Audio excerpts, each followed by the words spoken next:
그가 이 형편을 보고 일어나 자기의 생명을 위해 도망하여 유다에 속한 브엘세바에 이르러 자기의 사환을 그곳에 머물게 하고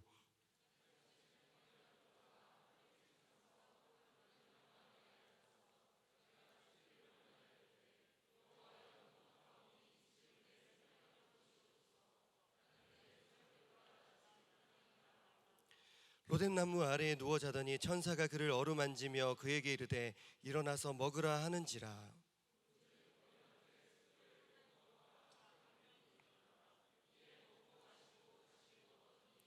여호와의 천사가 또다시 와서 어루만지며 이르되 일어나 먹으라. 내가 갈 길을 다 가지 못할까 하노라 하는지라.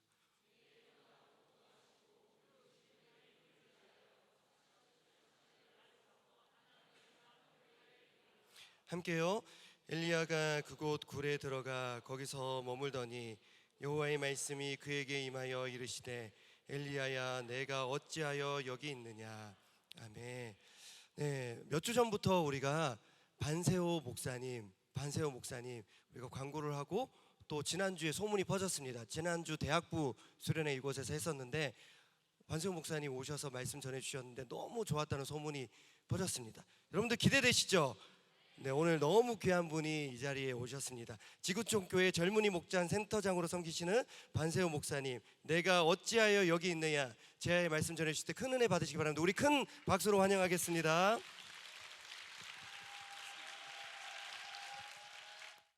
감사합니다. 네, 역시 명성 청년들의 센스. 네, 박수 소리의 길이에 따라 오늘 설교의 분량이 정해졌습니다.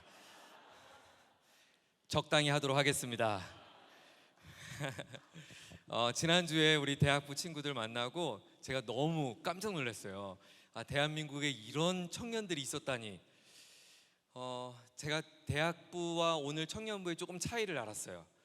대학부 청년부 오니까 여러분에게 등바지가 있네요. 네, 엄청난 차이를 알았습니다. 등바지가 필요한 분들, 네, 우리의 등 뒤에서 우리 인생을 밀어주시는 주님, 아멘. 그분을 묵상하는 거잖아요, 그죠? 네, 우리는 허리 아파서 하는 거 아니고 그분을 묵상하면서, 네, 좋습니다. 또 오늘 퇴근하면서 불이 났게 달려오신 분들이 아마 대다수라고 생각해요. 저도 그랬으니까. 저도 아마 저녁 못 먹고 오신 분들 많죠. 밥 못 먹었다 손. 네, 다이어트의 축복이 오늘 이 밤에 당신에게 임했습니다. 네, 너무 귀하고요.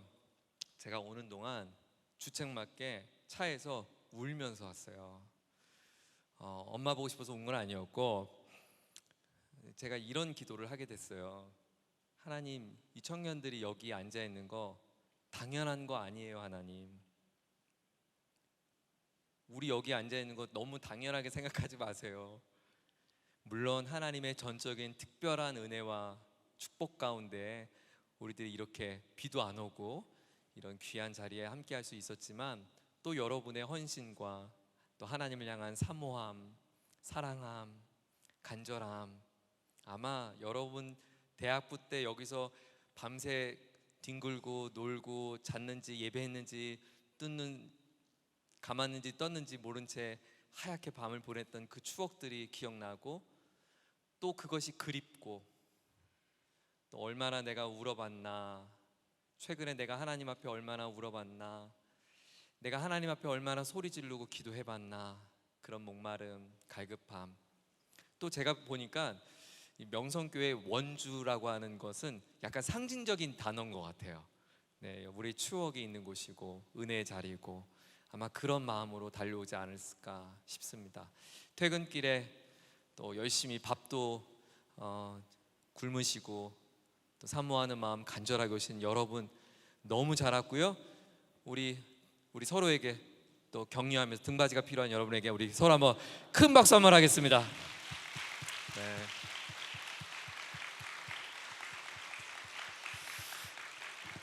감사합니다. 네. 한번 저를 따라 볼까요? 나는 하나님의 사람입니다. 나는 하나님의 축복의 통로가 될 것입니다.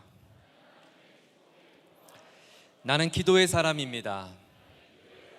나는 기적의 주인공이 될 것입니다. 나는 믿음의 사람입니다. 나는 소망을 선포할 것입니다.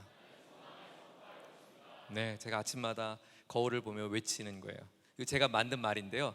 맘트, 그 뭔지 아세요? 마음 트레이닝이에요. 제가 만들었어요. 맘트. 제가 선포하면요, 누가 제일 먼저 들을까요? 내가 들어요. 내 영혼이 들어요. 그래서 시편에 보면 내 영혼아 여호와를 송축하라 그러잖아요. 여러분, 오늘 이 시간에 우리 한번 내 영혼이 들을 수 있도록 다시 한번 선포해 봅시다. 나는 하나님의 사람입니다.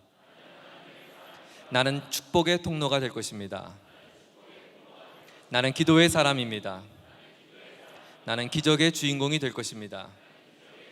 나는 믿음의 사람입니다. 나는 소망을 선포할 것입니다.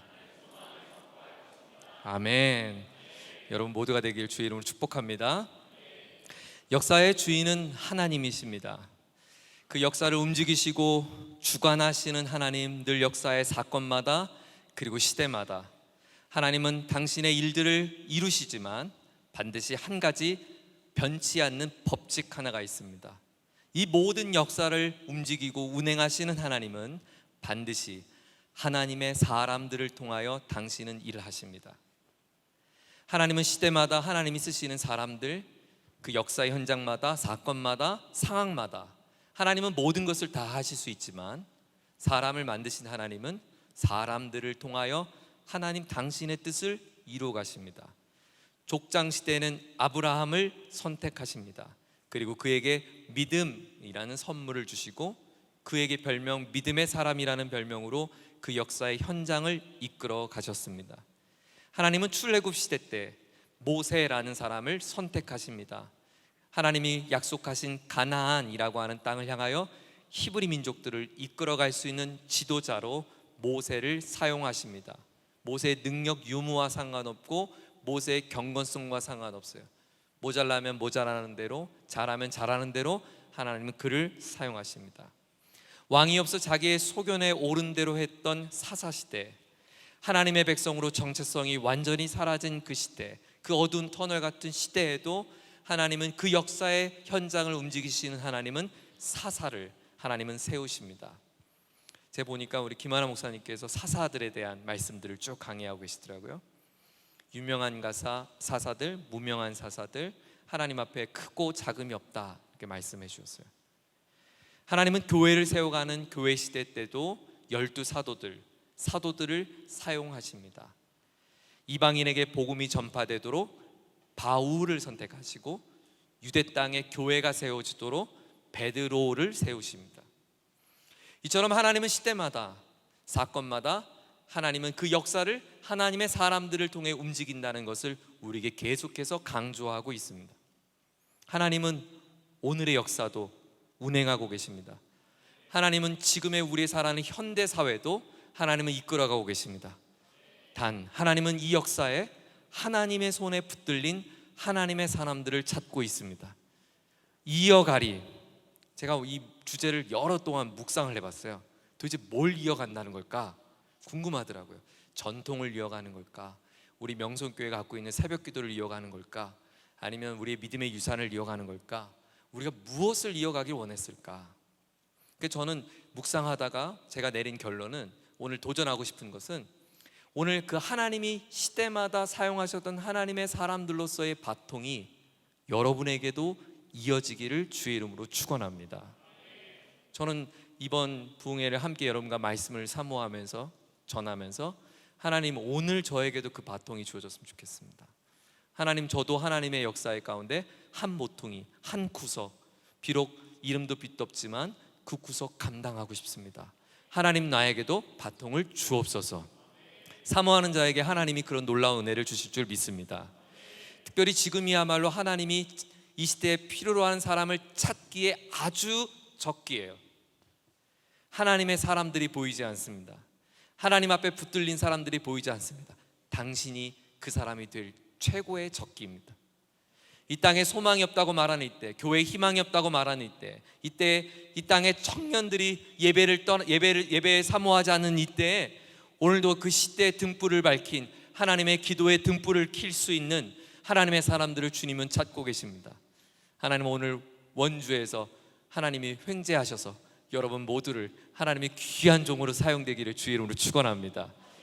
저는 누구보다도 청년들을 많이 만나고 있어요. 제가 섬기는 공동체만 해도 청년들이 한 3,000명 되거든요. 제가 많은 청년들을 만나요. 제가 청년들을 쭉 사역하면서 내린 결론 두 가지가 있어요. 청년들의 문제, 연애, 결혼, 취업, 뭐 헤어짐, 뭐 등등등등 뭐 많은 문제들을 정리하면 딱 두 가지로 정리가 됐어요. 첫 번째는 중독. 두 번째는 우울증이에요. 우울. 모든 현상들 속에는 중독이 있었고 모든 현상 속에 결과적으로는 우울이 남아 있어요. 지난주 대학부 수련회 때는 제가 중독의 문제에 중독의 키를 가졌던 이야기를 함께 나누었고 오늘 우리 청년들에게는 우울증에 대한 이야기 좀 나눠보려고 합니다. 성경에 죽음을 보지 않고 하나님 앞에 바로 들림받은 두 사람이 성경에 등장합니다. 첫 번째 등장한 사람이 창세기 5장에 등장하는 에녹이고요. 두 번째가 오늘 함께 여러분과 좀 나누고 싶은 주인공 엘리야입니다. 엘리야. 여러분 엘리야 아세요? 네, 친해요? 네, 별로 안 친한 것 같은데 엘리야면 뭐가 생각나세요? 엘리야 여러 가지 생각나는데 엘리야 하면 영적 암흑기에 정말 혜성같이 등장해서 하나님 앞에 귀하게 쓰임받은 위대한 선지자 그 이름 엘리야로 우리는 기억이 납니다. 엘리야가 활동했던 시대는 어떤 시대였는가? 열왕기상 16장 30절은 엘리야 당시 정권을 갖고 있었던 아합 왕을 이렇게 묘사합니다. 열왕기상 16장 30절인데요. 같이 한번 읽어볼까요? 네, 같이 한번 읽어볼게요. 시작. 오므리의 아들 아합이 그의 이전에 모든 사람보다 여호와 보시기에 뭐 했다고요? 악을 행하였다. 어떤 사람보다? 모든 사람보다. 누구 앞에? 여호와 앞에 악을 행했다. 모든 사람보다 제일 나쁜 놈이래요. 아합을 모든 사람보다 여호와 보시기에 가장 나쁜 놈, 악한 사람. 이스라엘 역사 가운데 이런 사람이 또 있을까? 이렇게 영적인 어둠과 암흑기가 또 있을까? 근데 무려 이 시기가 1년, 2년, 3년, 5년, 10년, 20년, 40년, 60년, 70년간 지속되었어요. 이 영적 암흑기가 70여 년 동안 진행되면서 이스라엘은 문드러진 대로 문드러지는 반복되는 역사의 현장 가운데 지금 엘리야는 처해 있습니다. 더욱이 그 상황은 더 악해지고 있어요. 아합의 아내 그 유명한 와이프 이세벨은 이방 민족이 섬겼던 당시 바알과 아세라의 우상을 왕실로 들여오죠. 뿐만 아니라 일종의 바알과 아세라 신학교를 만들어요. 그래서 이스라엘 전역마다 850명에 달하는 선지자들을 이방 신을 섬기는 선지자를 세우고 그들을 교육을 합니다. 그 결과 곳곳마다 동네마다 사람들의 삶의 자리마다 바알과 아세라의 삶이 가득히 채워주고 말았어요. 상상만 해봐도 그 시대가 어떤 시대였을지 조금은 짐작이 됩니다. 사회는 도덕적으로 또 윤리적으로 부패를 거듭했고 국가는 극도로 창궐한 이방 종교의 텃밭이 되었고 오랜 세월 동안 반복되었던 악행 속에서 사람들의 신앙은 점점이 아니라 완전히 무뎌질 대로 무뎌졌고 그리고 자신들의 무슨 죄를 짓는지 죄에 대한 민감성까지 상실한 무감각한 시대가 되고 말았어요. 바로 그때 하나님께서 마치 홀로 외롭게 타오르는 횃불처럼 이 시대의 어둠을 밝힐 수 있는 하나의 횃불을 사용하십니다. 그가 바로 엘리야예요. 엘리야의 등장은 너무나 근사했어요. 너무나 멋있었어요. 아니 멋있다는 말 표현보다는 위대했어요. 사르밧 과부의 집에서 보여준 놀라운 이적의 사건은 정말 신기한 일이었어요. 먹을 것이 없었어요. 다 떨어진 기름병, 그리고 그녀의 아들은 다 죽었어요. 그런데 엘리야를 통하여 그 집에 부유함이 그리고 그 삶에 또 부활이 일어나는 놀라운 사건이 일어납니다. 바알과 아세라를 섬기는 선지자 450명, 400명과 함께 갈멜산에서 전투한 사건은 우리가 너무나도 주일학교 때부터 많이 들었죠. 850대 1로 해서 대승을 이룹니다. 그리고 그들의 목을 치면서 멋진 승리를 외쳤습니다. 와, 정말 암흑기 어두운 그 시대에 하나님이 뽐때를 보여주는 것 같아요. 그리고 그 엘리야는 기고만장해서 어깨가 들썩들썩할 것 같고, 엘리야를 지켜보며 함께 숨죽여 믿음을 지켰던 소수의 사람들은 이제서야 우리가 어깨를 필 수 있겠구나, 이제서야 하나님이 뭔가 이 시대 가운데 위대한 일을 행하시는구나, 그들이 기대감이 가득 찼어요. 그런데 바로 그때 오늘 우리가 봉독한 본문의 이야기에 만나는 엘리야는 우리로 하여금 너무나 당혹하게 합니다. 4절을 다시 한번 보겠습니다. 4절 제가 한번 읽어볼게요. 자기 자신은 광야로 들어가 하룻길쯤 가서 한 로뎀나무 아래 앉아서 자기가 죽기를 원하여 이르되, 여호와여 넉넉하오니 지금 내 생명을 거두시옵소서. 나는 내 조상들보다 낫지 못하나이다. 자기가 죽기를 원해요. 그리고 지금 내 생명을 거둬주십시오라고 하나님께 항변하고 있어요. 요즘식으로 말하면 목숨 끊겠다는 거예요. 자살 기도하는 거예요. 스스로 형편없는 존재라고 자책하는 거예요.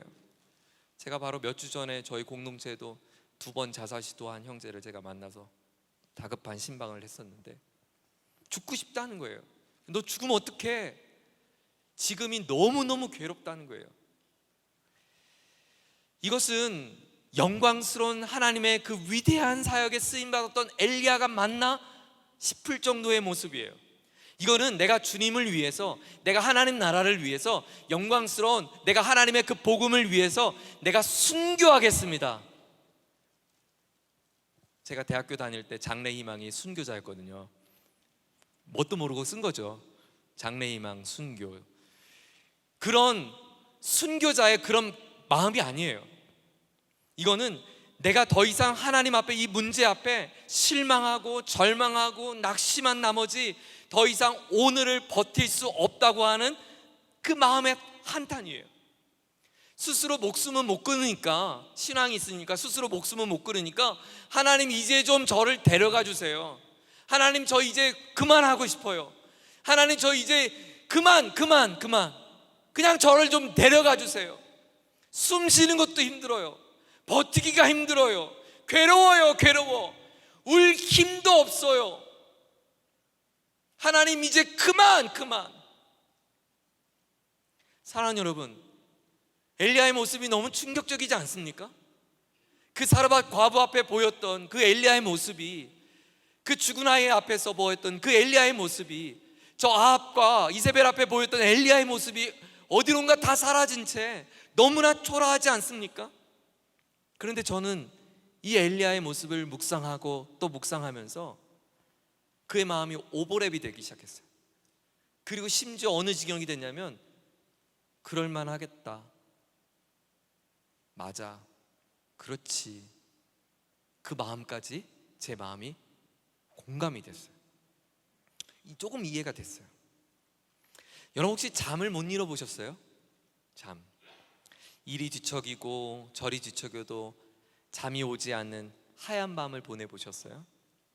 사실 저는 머리만 다면 자거든요. 그냥 자는 게 아니고 코를 골아요. 근데 너무 감사하게도 아내도 골아서 지금 여태까지 잘 살고 있어요. 우리 뭐 같이 고니까 머리만 다면 그냥 자요. 누가 골든 말든 뭐 저는 뭐 땅이 흔들려 지진이 흔들 뭐 나도 상관이 없어요. 잠을 잘 자요. 그 가끔 저한테 이제 신방 요청하고 기도 제목 요청하면서, 목사님 잠을 못 이뤄요. 그럼 제가, 네가 열심히 일을 안 해서 그래.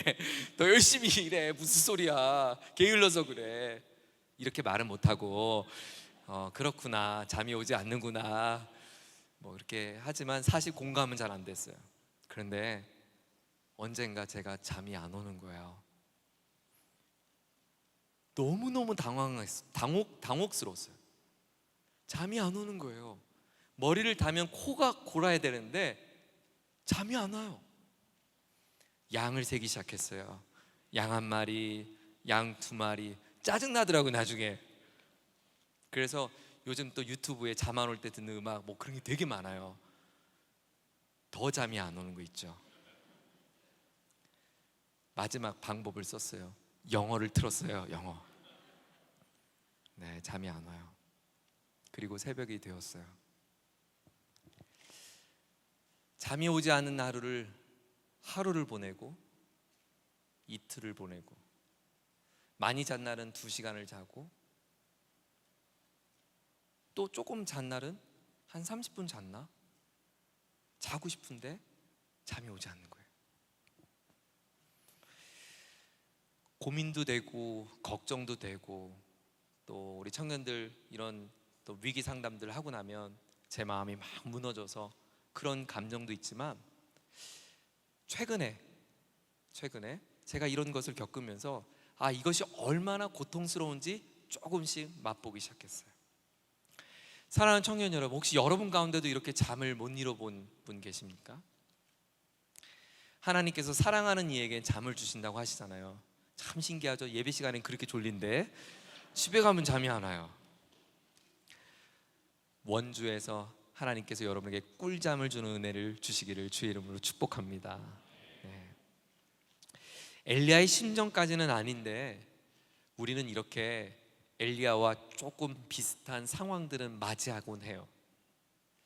수많은 문제들이 우리는 현실 속에 맞닥뜨리거든요. 아마 오늘 여러분이 이 원주 땅에 오기 전까지도 지금 김 팀장님과 대판 싸우기도 하고, 그 미운 과장님과도 지금 한판 싸우기도 하고, 내가 그 부장님만 없으면 내가 직장 다닐 텐데, 그런 욕을 하면서 온 분들도 분명히 있을 거예요. 사랑하는 여러분, 너무나도 그래도 위로가 되는 건 주님도 우리가 이런 문제투성이 잠 못 이루는 것을 이미 아셨어요. 이렇게 말씀하셔요. 너희가 세상에서 환난을 당할 거야. 환난을 당할 거야.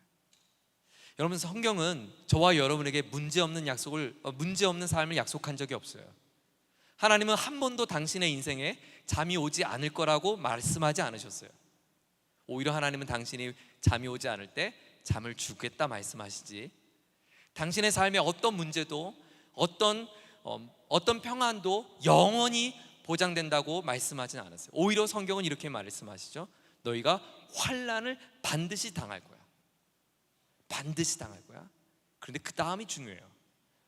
너희가 세상에서 환난을 당하지만 담대하렴. 너희가 세상에 환난은 막지 못하지만 두려워하지 말고 걱정하지 말고 안심해. 담대하렴.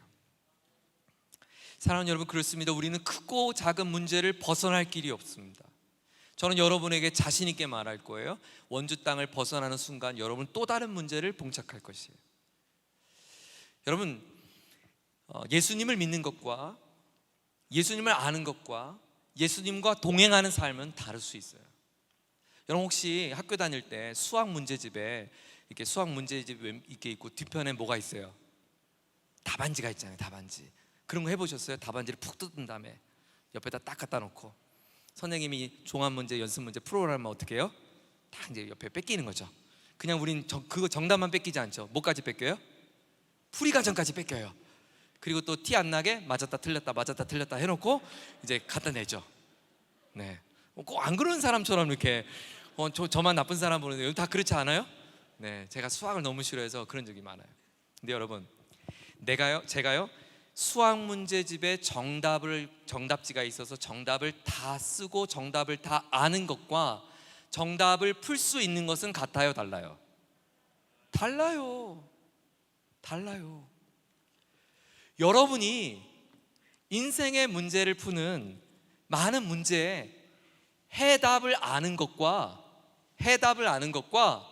여러분이 그 문제를 풀 수 있는 건 다르다고요.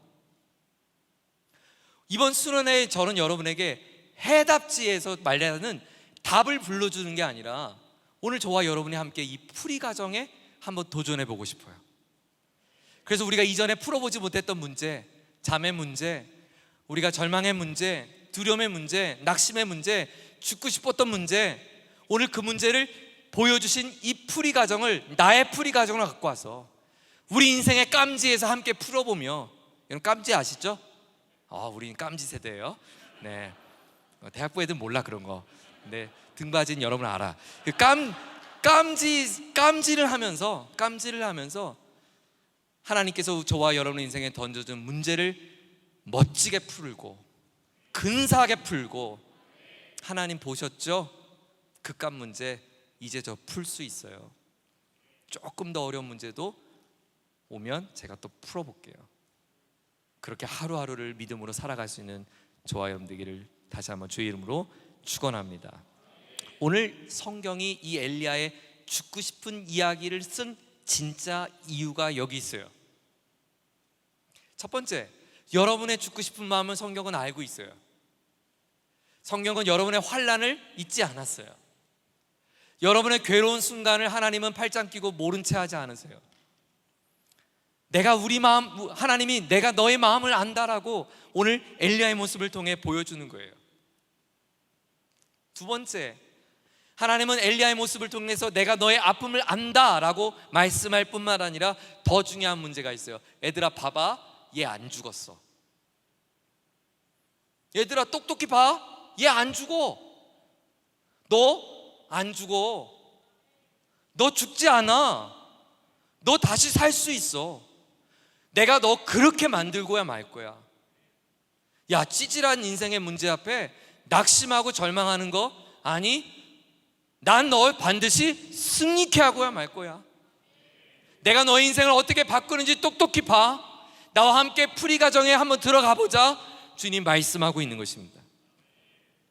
저는 오늘 여러분에게 각자의 인생 가운데 주시는 하나님의 그 메시지를 붙잡고, 하나님 오늘 그 엘리야를 회복시키신 하나님의 이야기가 내 이야기 삼을래요. 내 이야기. 그래서 오늘 이야기는 여러분의 평생 잊지 않을 수 있는 그런 말씀이 되기를 다시 한번 축원합니다. 먼저 이 과정을 한번 살펴보죠. 자, 풀이 과정에 보면 이제 문제를 한번 풀어봐야 돼요. 자, 문제를 봅시다. 먼저 이 두려움에 사로잡힌 엘리야의 이 상황과 엘리야의 상태를 한번 봅시다. 엘리야가 이렇게 인생을 포기하고 싶을 정도로, 여러분 문제 안에 문제 풀 수 있는 답이 있죠. 엘리야가 이 문제를 오늘 성경은 묘사하면서 그가 낙심하고 있는 이유에 대해서, 낙심하고 있는 정황과 상황에 대해서, 그리고 그가 느끼는 감정과 느낌에 대해서 성경은 우리에게 자세히 들려주고 있어요. 3절을 보세요. 3절. 오늘 본문 3절 같이 한번 읽어보죠. 3절 시작. 그가 이 형편을 보고, 자 거기까지 밑줄 한번 쳐주세요. 그가 뭘 봤다고요? 형편을 봤어요. 형편. 그가 지금 자신이 죽기를 갈구했던 이 첫 번째 키가 뭐였냐면, 그 시작점이 뭐였냐면, 엘리야가 지금 자신의 처지와 형편을 보았어요. 그는 무슨 형편, 자신의 어떤 형편을 본 걸까요? 그것은 다름 아닌 이세벨의 협박이었습니다. 오늘 우리는 지금까지 달려온 엘리야의 이야기를 다시 한번 거듭어 올라가면, 바로 앞전에 갈멜산에서 위대한 전투를 벌입니다. 850대 1로 맞서 싸워서 그 이방의 선지자들을 단숨에 물질른 멋진 일을 했어요. 온 백성에게 그 물이 흥건하게 적셔진 그 제단 위에 불이 임하는 것을 보이면서 우리 하나님이 진짜 하나님이라는 것을 그들을 두 눈앞에 똑똑히 볼 수 있도록 하나님은 역사해 주었어요. 그리고 그것이 인정된, 그가 자신의 삶을 통하여 증명이 되었어요. 하나님 앞에 저들은 거짓 선지자임이 증명되었어요. 그 결과 이 850명이 갈멜산 아래서 이것을 지켜보고 있는 많은 사람들의 그 보는 광경 앞에 떼죽음을 당하는 광경을 그는 지금 치렀습니다. 그리고 바로 이 사건 일어난 바로 직후에 이세벨이 협박 편지를 보냅니다. 그것이 오늘 19장 2절이에요. 2절을 한번 보겠습니다. 이세벨이 사신을 엘리야에게 보내어 이르되, 내가 내일 이맘때는 반드시 내 생명을 저 사람들 중 한 사람의 생명과 같게 할 거야. 그렇게 하지 않으면 신들이 내게 벌 위에 벌을 내림이 마땅하고야 말 거야. 네가 내 앞에서 떼죽음을 당한 850명 그 시신들 나는 똑똑히 기억하고 있어. 그 피비린내 냄새를 나는 똑똑히 기억하고 있어. 그 절규를 나는 똑똑히 기억하고 있어. 엘리야, 내가 반드시 너도 그렇게 만들고야 말 거야. 만약 그것이 이루어지지 않는다면 내 손에 장을 질 거야. 내가 믿는 신들이 너를 가만두지 않을 걸 나는 가만히 두지 않을 거야. 그런 호언장담을 해요. 엘리야가 바라봤던 형편이었어요. 이세벨의 협박, 이세벨의 무서운 분노였습니다. 또 하나, 엘리야가 단순히 이세벨의 그 분노 편지 때문에 그는 이렇게 쫄았을까요? 그럼 너무 약하잖아요. 사실 더 큰 이유가 여기 있어요. 바로 엘리야가 이 협박 편지를 언제 받았냐면 갈멜산 전투를 치른 그 다음이에 받았다는 거예요. 무슨 말이냐면 그가 이렇게 절망할 수밖에 없는 이유는 바로 이 갈멜산 전투 때문이었어요. 그는 자기의 생명을 던졌어요. 그는 남들처럼 숨어 있지 않았어요. 그가 당당히 내가 죽으면 죽으리라고 하는 일사각오의 마음으로 내가 하나님 당신의 이름을 걸고 내 생명을 걸고 그는 이 전쟁터에 나갔어요. 갈멜산에 올라갔어요. 소리를 질렀어요. 두려웠지만 믿음으로 그는 담대하게 하나님이 이루실 것에 대한 호언장담을 하며 그는 이 전투 가운데 임했어요. 그리고 하나님 앞에 멋지게 자신의 온 삶이 번제물이 되듯 자신의 삶을 들여서 이 전쟁터의 승리를 맛봤어요. 그런데 세상이 하나도 안 바뀐 거예요. 이 전쟁이 다 치렀는데 저 이세벨이 꿈쩍하지 않는 거예요. 내가 이 영광스러운 하나님의 그 놀라운 영광을 맛봤는데 내 현실의 삶이 바뀌지 않은 거예요. 내가 그토록 괴로웠던 그 대상은 하나도 안 바뀌었어요. 나는 죽도록 고생했는데, 나는 죽도록 희생했는데, 나는 죽도록 내 모든 것을 쏟아냈는데 하나님이 이제 저 산꼭대기에 불 한번 내리는 것이 아니라 이 온 이스라엘 땅의 모든 불의함과 부조리함에 불을 태우며 하나님의 영광스러운 왕으로 새로운 사람을 세우며 하나님이 임하셔야 되는데 세상은 조롱하는 것 같아요. 이세벨의 협박 편지는 네가 그렇게 한들 세상이 달라질 것 같아? 내가 눈 하나 깜짝할 것 같아? 내가 무서워할 것 같아? 내가 내 신들에 대하여 다시 신앙을 저버릴 것 같아? 웃기지 마!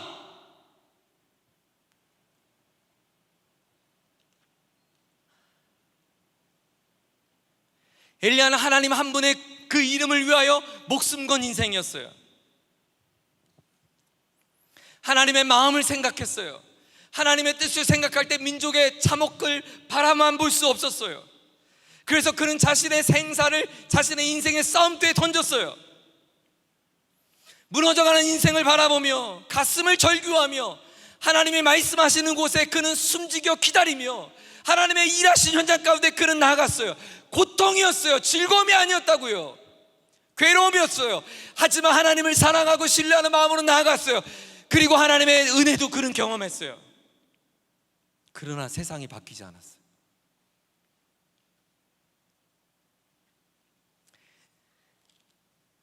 이 이야기가 저의 단순한 상상이 아니라는 것은 엘리야가 하나님 앞에 항변하는 그 내용 속에 우리는 힌트를 발견하게 됩니다. 10절 엘리야의 푸념 섞인 목소리를 들어봅시다. 10절입니다. 그가 대답하되 내가 만군의 하나님 여호와께 열심히 유별하지 않았습니까?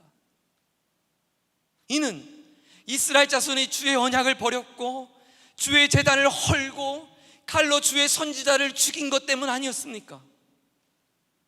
그런데 이제 나밖에 안 남았습니다. 이제 나밖에 안 남았습니다. 그런데 하나님, 이제 제 생명까지도 여기서 사라지는 거, 이렇게 저의 인생이 끝나는 겁니까? 하나님 아시잖아요. 제가 얼마나 주님을 사랑했는지 아시잖아요. 주님을 위하여 제 생명을 들었던 믿음이 순수했다는 거 아시잖아요. 주님이 세우신 언약들을 이어가기 위하여 제가 생명을 건 거 주님 아시잖아요. 저 열심히 했다고요. 저 최선을 다했다고요. 저 무시무시한 아방이 70여 년의 그 참혹한 역사를 이뤄갈 때 피눈물 흘리며 제가 그 실상을 지켜보며 저의 믿음의 가족들이, 믿음의 친구들이 순교하는 장면을 제 피눈물 흘리며 보며 오늘 여기까지 달려왔어요. 이제 저 하나 남았어요. 그런데 저들은 이제 이거 하나 남은 이 껍데기마저 달라고 합니다. 차라리 저를 하나님이 데려가 주세요. 제가 저 적들의 손에 이 껍데기가 놀림당하는 것 보고 싶지 않습니다. 참을 수 없습니다. 그냥 차라리 하나님이 저를 데려가 주세요. 제가 이제 막 중학교에 올라갔을 때였어요. 수원에서 목회하시는 아버지께서 어느 날 저희 가족들을 앉혀놓고 아빠가 잠시 기도하러 하나님 앞에 기도해야 할 기도 제목이 있어. 갔다 올게. 내일 오세요? 주말에 오세요? 언제 오시는데요? 몰라. 하나님 응답하실 때 내가 올게. 일주일이 지나고 2주일이 지나고 3주가 되는 어느 날 저희 아버지를 닮은 어느 한 아저씨가 우리 집에 오는 거예요. 우리 아버지를 닮은. 근데 우리 아버지가 아니에요. 제가 아는 아버지가 아니에요. 머리는 팍팍 밀어져 있고 저희 아버지 배가 남산만 하거든요. 그 배가 다 어디 갔어요. 3주간 금식하시고 야위이셔서 홀쭉해지신, 전문 용어로 피골이 상접해 있는 모습으로, 거의 해골의 모습으로 터벅터벅 들어오셨어요. 아버지는 하나님과 씨름하며 무언가 응답을 받은지는 모르겠지만 저는 그 아버지의 모습을 보고 분노가 치밀어 올랐어요. 하나님, 이게 하나님이에요? 이게 하나님이에요? 지난번처럼 장마가 내리면 제가 살던 사택은 지하실이어서 저는 그 남일이 아니었어요. 집에 쌀통에 쌀이 떨어졌는데 교회 청년들을 밥 해준다고 어머니께서 어디서 쌀을 빌려와서 밥을 해주고 우리 식구, 우리 누나와 저에게는 라면 끓여주는, 아니 이게 당신을 위하여 충성한 결과입니까? 당신을 사랑하는 가정에 하나님이 원하시는 모습입니까? 이렇게 목회해야 하나님은 속 시원하겠어요? 고작 하나님이 이런 하나님이셨어요? 그리고 하염없이 제 방문을 잠그고 밤새도록 너무너무 속상해서 울었던 기억이 아직도 생생합니다. 엘리야는 하나님을 향하여 이런 분노가 참 치밀어 올랐어요. 그리고 그가 선택한 결과 도망이었습니다. 3절을 보겠습니다. 그가 이 형편을 보고 일어나 자기의 생명을 위해 도망하여. 자, 두 번째는요, 이 형편에 직면하고 나서 그가 할 수 있는 태도는 도망이었어요. 도망에도 밑줄 쳐보세요. 도망. 성경에 이런 단어 하나하나는 우리에게 눈여겨볼 중요한 동사입니다. 도망하여. 자, 어디로 도망했는가? 어디로 도망했대요? 유다에 속한 어디요? 브엘세바. 어디에 속한? 유다. 지금 엘리야는 북이스라엘 사람이에요. 북이스라엘 사람, 그가 남유다에 속한 저 브엘세바 남쪽까지 도망간 거예요. 갈멜산은 북이스라엘 북쪽에 있는 산이고요, 지중해 산 거기 북쪽에 있고요, 브엘세바는 유다 광야에 있어요. 광야. 그러니까 쉽게 말하면 북이스라엘 땅의 땅 끝으로 간 거예요. 땅 끝으로 갔어요. 자, 브엘세바에 이르러 자기 사환을 그곳에 머물게 하고, 그게 끝이 아니에요. 4절. 자기 자신은 더 도망가요. 어디로 도망갔어요? 광야로 도망갔어요. 광야로 하루 끼쯤 더 갔어요. 그리고 거기에 그가 기댈 수 있는 유일한 한 나무, 로뎀 나무 아래 그는 자신의 몸에 마지막 기진맥진한 모습으로 그 나무를 기대어 있습니다. 그가 도망하되, 그가 갈 수 있는, 그가 할 수 있는, 그가 자신의 힘으로 온 힘을 다해 그가 도망갈 수 있는 그 마지막 자리로 도망간 것입니다. 자신이 할 수 있는 최선의 마지막 힘을 쏟아 그는 땅끝으로 간 것이죠. 자, 하나님 앞에 죽기를 갈구하고 고작 하나님이 이런 하나님입니까? 이 껍데기 하나 사라져야 하나님은 속 시원하겠습니까? 그리고 광야를 향하여, 남유다를 향하여, 저 갈멜산 북쪽에서부터 남유다를 향하여 며칠을 달렸을까요? 그가 하염없이 울며 달려왔던 그 길을 상상해 보십시오. 자신의 사환과 함께 밤중에 누군가 나를 습격할까 숨죽이며 낮에는 숨고 밤에는 도망하며 도망가고 도망가고 도망가고 이젠 더 이상 그가 갈 수 없는 마지막 땅끝, 그것도 모자라서 그 땅끝의 광야, 거기서 또 하루끼쯤 더 가서 로뎀 나무 아래서 그가 죽기를 하나님 앞에 구하고 있는 엘리야의 모습을 여러분 한번 상상해 보세요. 저는 이 엘리야의 모습이 저의 모습이더라고요. 저의 모습. 그리고 엘리야의 모습이 제가 만나고 있는 우리 청년들의 모습이었어요. 믿음이 없으면 이 고민을 안 하는데 우리 청년들이 믿음 있는 청년들이에요. 손 들지 마세요. 모태신앙 한번 마음의 손을 들어보세요. 90%일걸요? 90%? 90%? 내가 하나님 앞에 믿음의 씨름을 안 해본 게 아니에요. 새벽 기도를 안 해본 게 아니에요. 우린 특세를 몇 번 해야 우리 인생의 문제가 풀릴까요? 우린 수련회 도대체 몇 번 와야 되는 거예요? 왜 우리는 이곳에 그 아름다운 은혜를 경험하며 또 현실 앞에 무너지는 것이죠? 사랑하는 여러분, 혹 여러분 가운데 제가 2주 전 만났던 한 청년처럼 여러분도 자신의 생애를 오늘 여기까지, 내가 이번 수련회 마지막으로 그런 죽기를 갈구하는 마음, 내가 오늘 여기가 마지막이야, 막다른 마음, 뭔가 하긴 해야겠는데 뭘 해야 될지 몰라서 그냥 옛 추억에 대한 어떤 갈망으로 이 자리에 다급함으로 온 분이 계시지 않습니까? 하나님 앞에 무언가 이루고 싶었지만 이룰 수 없어 모든 것을 상실하고 이제 하나님마저 나의 믿음이 과연 헌식자처럼 벌어진 것 같은 그런 마음이 있지는 않습니까? 아마 이런 분이 있을 거예요. 우리 부모님의 구원을 위해서 울어본 사람은 알아요. 이게 무슨 말인지 알아요.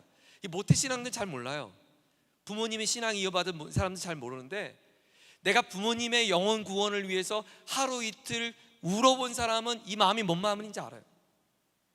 누가 그러더라고요. 저 어떤 청년이 저한테 와서, 목사님, 절대 목사님은 가족 찬양대회는 하지 말래요. 왜? 가족 찬양대 좋잖아. 저는 찬양할 가족이 없잖아요. 저에게는 학대 그러더라고요. 나도 남들처럼 함께 가족들이 특세 나와서 기도하고 싶은 그 열망을 하루 이틀 울어본 사람은 이 마음이 무슨 마음인지 알아요. 내 인생의 가정에 경제적인 문제를 놓고 하나님 앞에 씨름하며, 하나님 도대체 언제까지입니까? 하나님, 우리의 이 어둠의 터널에서 우리를 건져주십시오. 하루 이틀이 아니라 매일매일 울어본 사람은 이 마음의 심정을 알 거예요.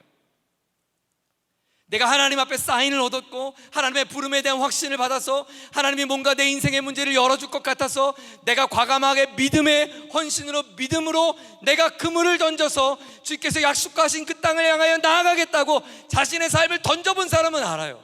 이 절망이 무엇인지.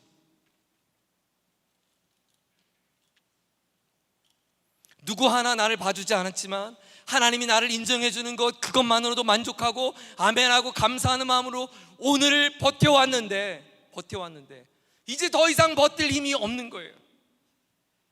내가 그거 하나 믿고 봤는데 이제는 더 이상 내 믿음조차 지키기 어려운 거예요. 그래서 저는 죽고 싶다고 하는 청년들의 마음을 이해가 돼요. 하나님이 당장 불이라도 내려주고 마차라도 나를 태워서 뭔가 역사를 보여줘야 할 것 같은데, 하나님은 지금 저 갈멜산에서 브엘세바 오는, 그리고 광야에서 하루끼쯤 더가 로뎀나무 오는 동안 하나님은 지금도 나의 인생 가운데 아무런 사인을 주지 않잖아요. 이 괴로움의 눈물의 자리에도 하나님은 침묵하시잖아요. 그저 나를 위로해 주는 건 사환밖에 없어요. 나와 함께 동행해 주는 건 사환밖에 없다고요. 하나님, 도대체 하나님은 어디 계십니까? 저는 목회자로서 이것이 여러분 개인의 인생의 문제만이 아니라 저는 시대적인 아픔을 갖고 있어요. 교회가 복음의 능력을 잃어버렸습니다. 저는 이전에, 제가 지구축 교육 이전에 한 대학에서 교목으로 한 6년 7년 섬겼는데요, 복음을 위해 사수하고자 하는 기독교 대학교들조차 이젠 다원주의와 세속주의로 인해서 채플조차도 하나님 앞에 경건하게 드리지 못한 시대가 되고 말았어요.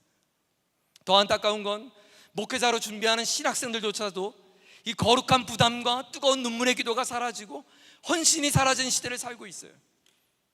악을 골짜기라도 내가 가겠다고, 빈들의 골짜기라도 내가 가겠다고 하나님 앞에 헌신했던 찬양은 더 이상 우리의 고백에 울려지지 않아요. 더 안타까운 건 교회는 세상의 마지막 보류로서 역할을 제대로 감당하지 못한 비통함 가운데 있어요. 이날의 현실은 어떤가요? 대한민국 국정의 혼란의 위기만이 아니죠. 아직도 세계 곳곳에서 팬데믹으로, 가난으로, 기근으로, 이상기후로, 심지어 전쟁으로 사람들은 더 이상 행복, 희망, 소망, 비전, 꿈, 여러분 비전 이야기 해본 적 있어요? 누구랑? 여러분 꿈 이야기를 해본 적 있어요? 먹고 싶은 건 이야기 해봤죠? 그 변호사 드라마 이야기는 해봤지만 당신의 꿈 이야기를 해본 적이 언제예요? 꿈? 그건 유치한 거야. 꿈이 어딨어? 그런데 성경은 오늘 우리에게 말씀하고 있어요. 사랑하는 세호야, 너의 인생이 저 갈멜산에서 브엘셰바까지 정말 칠흑같이 어둡고 너 인생에 하나님이 안 보인 것처럼 느껴지고 너에게 사함밖에 없는 것 같고 네가 더 이상 갈 곳이 없어 땅 끝에 머물러 죽기를 갈구하고 있는 그 모습이런지 모르지만 세호야, 너희가 세상에 그런 환난을 당하지만 세호야, 담대해. 왜냐하면 오늘을 죽기를 갈구하며 자포기하며 막다른 골목 가운데는 엘리야의 인생에 내가 어떻게 개입했는지 네가 똑똑히 보렴. 오늘 이 자리에 하나님께서 엘리야의 인생 가운데 찾아오셨다는 거예요. 사랑하는 여러분, 우리 인생의 소망은 여기 있습니다. 아직 경기 끝나지 않았어요. 저와 여러분의 인생이 끝나지 않았어요. 제가 야구를 좋아하거든요. 9회 말 투아웃 괜찮아요. 끝내기만 있으면 돼요. 끝내기 안타만 있으면 돼요. 네. 아직 우리 경기 끝나지 않았어요. 우리 인생의 리그가 끝나지 않았어요. 여러분, 아무리 점수가 커 보여도 겁내지 마세요. 우리 인생에 아무리 산이 커도 하나님 앞에 그 산은 아무것도 아닌 줄 믿으시길 바랍니다. 제가 어렸을 때 저희 친구들이 저한테 이렇게 놀렸어요. 야, 목사 아들 그러면서 저한테 막 장난치고 짓궂게 이렇게 놀렸어요. 야, 예수님이 뭐 무리를 걸었다며, 뭐 죽은 사람 살렸다며, 뭐 홍해를 갈랐다며, 야, 그걸 어떻게 믿냐. 여름 성경 끝나고 나면 특히 이제 목사 아들은 저 같은 경우는 타격이 된 거예요. 막 그러면서 하는 말이 달란트 좀 줘. 맨날 그러고 망할 놈들. 그런데요, 제가 이 친구들하고 막 그러니까 제가 막 위축이 돼갖고 뭐라고 답을 못하는 거예요. 근데 하나님 저에게 특별한 지혜를 주셨어요. 제가 그랬어요. 야, 예수님이 물리도 못 걸으면 그게 예수님이냐? 사람, 죽은 사람도 못 살리는 하나님을 우리는 왜 믿겠냐? 살리니까 믿지. 네, 그때부터 싹수가 좋았어요. 제가. 사랑하는 여러분, 하나님이 당신의 고작 그 문제를 해결 못하실 분이 아니라는 사실을 잊지 마시기 바랍니다. 자, 하나님의 이제 풀이 과정을 봅시다. 하나님은 이제 그 형편과 도망갔던 엘리야를 어떻게 만나시는가. 두 번째예요. 스스로 목숨을 끊으려 하며 지쳐 쓰러져간 엘리야에게 하나님이 이렇게 처방을 내리세요. 7절 같이 한번 읽겠습니다. 7절과 8절. 너무 멋진 장면이에요. 7절 8절 시작. 여호와의 천사가 또 다시 와서 어루만지며 이르되, 자, 밑줄 어루만지며 만졌대요. 제가요, 이 신약 성경 중에 특별히 마가복음 같은 경우를 이렇게 묵상하다 보면, 마가복음, 예수님께서 얼마든지 병자를 그냥 고칠 수 있음에도 불구하고 예수님께서 병자를 고칠 때 특히 신약 성경 저자들이 반복해서 쓰는 어떤 표현들이 있는데 그것은 뭐냐면 터치예요. 터치. 베드로의 장모가 열병으로 끙끙 앓고 있어요. 열병을 끊고 가 있을 때 예수님께서 조용히 다가가셔서 그 어머니의 손을 만지셨어요. 근데 영어 성경에 터치했다 그래요. 만졌다. 앞을 보지 못하는 이에게 더럽게 침을 뱉어갖고 진흙여서 그의 눈을 터치하시죠. 죽음의 시신에 터치하세요. 여러분, 하나님께서 만졌다. 이것은 신이신 하나님께서 우리 인간을 향하여 어떤 많은 표현이 있겠지만, 여러분, 누군가 여러분을 안아주는 것, 누군가 여러분을 허그해주고 누군가 여러분의 손을 잡아주는 것, 사랑의 메시지 아닙니까? 어루만져 주세요. 그리고 이렇게 말해요. 계속해서 보죠. 7절에 일어나 먹으라. 일어나. 밑줄 치세요. 사랑하는 여러분, 잘 먹기를 주의 이름으로 축원합니다. 하나님이 가장 먼저 엘리야에게 해줬던 건 그의 아픈 마음을 어루만져 주시고 그의 허기짐을 채워주셨어요. 엘리야에게 지금 제일 필요했던 건 주님의 터치였어요. 도대체 하나님 어디 있는 거예요? 하나님 어디 있냐고요? 하나님 좀 있으면 나와봐요. 나와봐. 내 인생 가운데 좀 나와봐요. 나왔어. 세호야, 내가 여기 있어. 내가 있어. 그리고 일어나 밥 먹자. 밥 먹자. 제가 어렸을 때요, 개구쟁이였을까요? 아니면 개구쟁이 아니었을까요? 네, 영안이 열리셨어요. 엄청 개구쟁이였어요. 제가 초등학교 1학년 때인데요, 초등학교 1학년 때 학교 갔다 오면 가방을 휙 던지고 제가 동굴 탐험을 나러 다녔습니다. 저희 동네에 동굴이 있었어요. 그 동굴 이름이 찐가 동굴이었어요. 근데 이제 커서 보니까 그게 동굴이 아니고 큰 맨홀이었어요. 하수구. 근데 제가 어렸을 때 친구들이랑 그게 찐가 동굴이라고 하고 프레쉬를 들고 렌트를 들고 그 하수구를 기어 다닌 거예요. 이제 왜 기어 다니냐면 거기 끝에 가면 희한한 데가 나와요. 신비로운 데가 나와요.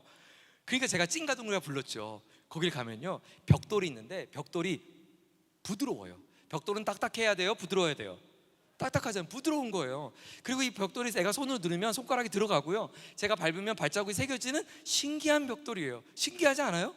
그래서 제가 친구들과 함께 그 신기한 그 동네에 가면 제가 이제 벽돌 위에 다 친구들 세워요. 자, 이제 시작하면 저 끝에까지 달려가는 거야. 달려가서 누가 가장 발자국을 남기지 않는가, 누가 가장 벽돌을 이렇게 으깨지 않고 갈 수 있는가, 달리기 시합을 하는 거예요. 그리고 그날도 그렇게 달리고 찐가동굴을 또 나오고, 그 다음 날도 찐가동굴 들어가서 벽돌 위에 달리고. 근데 어느 날 제가 그날 또 친구들과 함께 애들아 가자, 그래서 이제 친구들 다 끌고 갔어요. 그 막 달리기 시합을 하고 있는데 갑자기 저기서 어떤 아저씨가 호랑이를 삑삑 불면서 이렇게 키 큰 아저씨가 저한테 욕을 막 하는 거예요. 뭐라고 막 수박 씨 발라 먹을로 막 해서 막 욕을 막 하면서 제 목덜미를 딱 잡은 거예요. 막 그러더니 저한테 너희 아버지한테 가자. 뭐 가자, 우리 아버지 가자. 그래서 갔죠. 알고 봤더니 벽돌 공장이었던 거예요. 그래서 전날 퇴근하기 전에 벽돌을 다 만들어 놓고 철책을 다 잠그고 퇴근을 했는데, 신기하게 다음날 돌아오면 어떤 놈들이 벽돌을 부시고 발자국을 남기고 간 거예요. 그래서 또 분명히 장난 자체를 잘 했는데 들어올 구멍이 없는데, 그래서 이 아저씨가 잠복 근무를 한 거죠. 도대체 어떤 놈이가. 그랬더니 초등학교 1학년 조그만 애들이 하수구에서 기어 나오더니 얘네들이 벽돌 위에 뛰어다닌 거예요. 벽돌 값이 꽤 나왔던 걸로 기억이 나요. 정확한 금액은 얼마 안 나는데, 제가 이제 앞서 설명한 것처럼 저희 아버지 작은 개척교회 목회하시니까 어려웠거든요. 그래서 벽돌 값을 못 물었어요. 그래서 저희 집에 있는 그 큰 집에서 보내준 쌀을 그 벽돌 아저씨에게 이제 매달 쌀을 갖다 줬던 게 아직도 기억이 나요. 이 돈을 못 드려서, 현금을 못 드려서. 자, 그날 저녁 가족들과 밥 먹는 시간이 되었습니다. 어떻게 됐을까요? 저희 아버지께서 밥상에 탁 앉으시더니, 반세요, 숙제했어? 뭔 숙제? 숙제를 뭘 했겠어요? 말했죠. 네, 했습니다.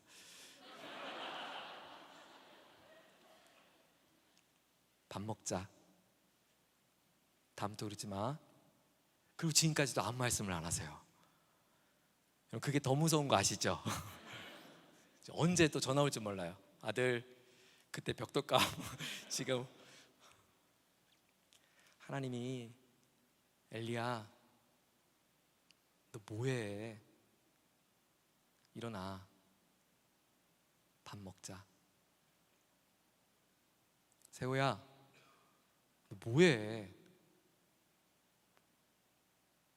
밥 먹어. 저는 이 장면이 어디서 많이 본 장면이 아닐까요? 뭐가 연상되세요? 아버지 품을 떠나갔던 둘째 아들, 상고가 먼 데서부터 기다렸던 아버지가 아들을 안아주며 그에게 밥상을 차려주세요. 예수님을 모른다고 3번이나 부인했던 이 나쁜 놈 베드로에게 예수님께서 빵을 구워주시고 물고기를 구워주시고, 베드로 뭐해 너 밥 먹어 해주셨던 주님의 모습이 생각이 나요. 저는 오늘 원주가 그런 자리인 것 같아요. 저는 사실 지난주에 오고 오늘 2번째 오지만 제가 보니까 이 자리는 그런 자리인 것 같아요. 반세요, 너 뭐해? 뭘 이렇게 어깨가 처져 있어? 너 얼굴 왜 이렇게 상했어? 너 이렇게 굶고 있어? 괜찮아, 밥 먹자. 밥 먹자. 얼마나 먹었던지요, 엘리야가 잠이 들었어요. 그리고 다시 엘리야를 깨웁니다. 8절에 보면 이 지친 엘리야의 몸을 회복시키셨던 주님께서 엘리야에게 밥 먹인 것으로 끝나지 않아요. 3번째 풀이 과정이에요. 하나님의 풀이 과정 3번째. 사실 오늘 설교의 제일 중요한 부분이에요. 8절에 다시 한번 볼까요? 8절 한번 읽겠습니다. 시작.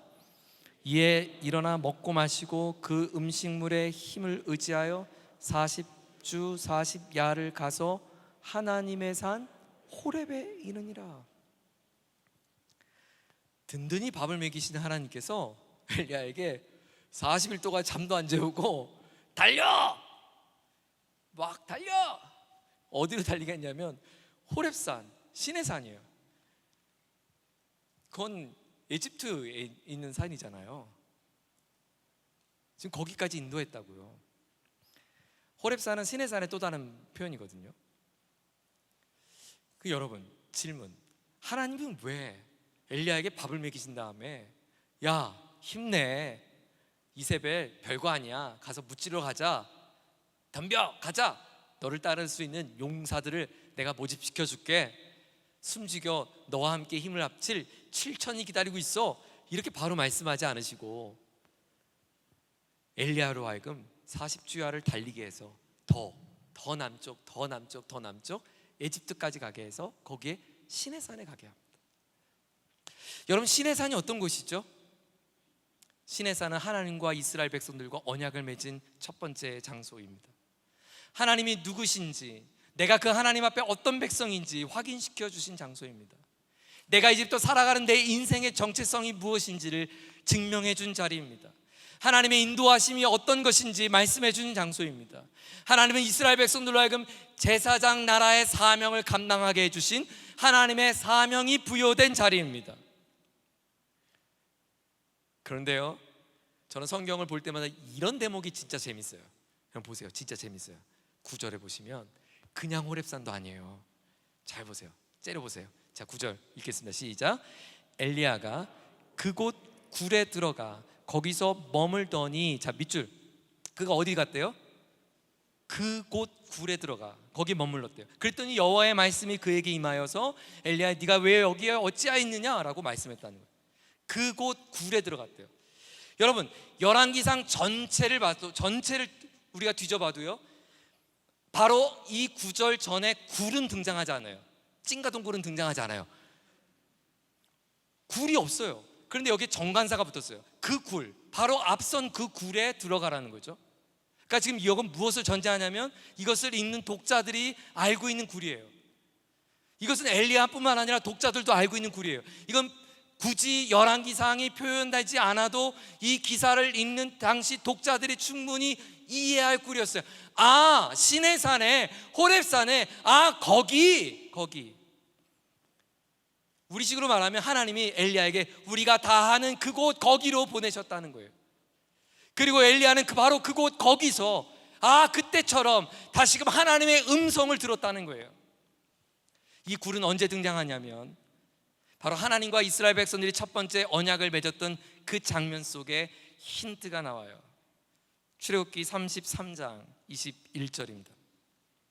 같이 한번 읽겠습니다. 출애굽기 33장 21절 시작. 여호와께서 또 이르시기를 보라 내 곁에 한 장소가 있으니 너는 그 반석 위에 서라. 내 영광이 지날 때 내가 너를 반석 틈에 두고. 그 다음에 등장하는 구절이 반석 틈에 두고. 여호와께서 또 이르시기를 보라 내 곁에 한 장소가 있으니 너는 그 반석 위에 서라. 내 영광이 지나갈 때 내가 너를 반석 틈에 두고 내가 지나도록 내 손으로 너를 덮었다가 손을 거두리니 네가 내 등을 볼 것이요 얼굴은 보지 못하리라. 하나님께서 모세를 만나시고 모세에 향하여 하나님의 현현한 모습을 모세에게 잠시 보여주셨던 장소. 인간이 하나님을 볼 수 없는데, 인간이 하나님을 보면 죽는데, 하나님의 조금 그림자, 하나님의 흔적, 하나님의 실체, 하나님을 느낄 수 있도록, 하나님을 경험할 수 있도록 모세가 갖고 있는 오감을 통하여 하나님의 실존적 하나님을 경험할 수 있도록 만나주셨던 그 자리, 반석 틈이라고 번역됐던 그곳이 바로 그 굴인 거예요. 하나님의 영광 가운데 임재하시고 모세에게 사명을 주셨던 하나님의 영광의 자리에서 모세에게 내가 너를 불렀던 이유가 여기 있어. 내가 너로 하여금 이방 나라의 제사장 나라 삼을 거고 네가 이 민족을 이끌어갈 지도자가 될 거라고 했던 사명을 부여했던 그 자리로 엘리야를 다시 인도했다는 거예요.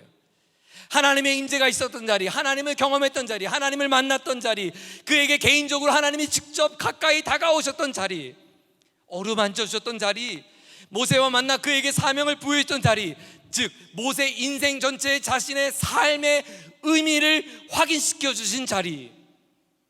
하나님께서 왜 호렙산 그 굴, 그 바위 틈으로 엘리야를 보내셨을까요? 하나님은 모세에게 주셨던 그 미션, 그 사명, 하나님 나라의 역사의 사명이 저 창세기에서부터 출애굽기까지 여전히 너의 인생 가운데 유효하다는 거예요. 내가 꿈꿨던 하나님의 나라는 끝나지 않았어. 내가 모세와 약속했던 하나님의 언약은 끝나지 않았어. 내가 너의 인생을 통하여 반드시 그 하나님의 영광스러움을 보여줄 거야. 엘리야조차 하나님이 의식 속에 사라져가는 그때에 하나님은 그를 찾아가 주셔서 그에게 오감을 느끼게 하시고 그의 개인의 인생 가운데 내가 왜 거기 있었는지, 네가 무엇을 하는 사람이었는지, 네가 왜 여기까지 오게 되었는지 주님은 다시 그 사명을 일깨워 주신 거예요. 그래서 오늘 본문 이렇게 말씀하시죠. 엘리야야 엘리야야 네가 왜 어찌하여 여기 있느냐. 엘리야야 네가 어찌하여 여기 있느냐. 세호야 너 뭐해, 이런 뜻이에요. 엘리야 너 뭐해. 저에게도 불쑥불쑥 낙심이 찾아올 때가 있어요.